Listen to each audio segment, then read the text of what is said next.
जय माताजी मित्रों, આપણે આજે જવાનું છે કૃષ્ણ જન્મની તૈયારી કરવા। તો આપણે પહોંચી ગયા છીએ કૃષ્ણ જન્મની તૈયારી કરવા। જોઈ લો, કરી નાખીએ ફૂલ તૈયારી।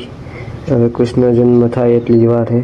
તો જો બધા કેવા રેડી થાય એ બાકી જો પાઘડી પહેરાવે। તો આપણે હવે ચાલુ થાય એટલી જ વાર છે, આપણે તમને પણ દેખાડી દઈએ। આ તો તૈયાર થઈ ગયા છે માણા બધાય, જો થઈ ગયા જવા માંડ્યા। મિત્રો ચાલુ થઈ ગયો છે કૃષ્ણ જન્મોત્સવ।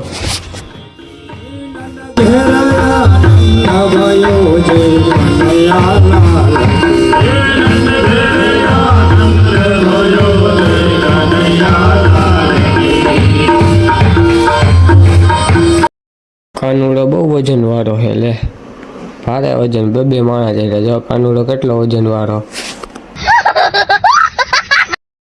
તો ફાઇનલી મિત્રો મટકી ફોડી નાખી કાનુડાએ।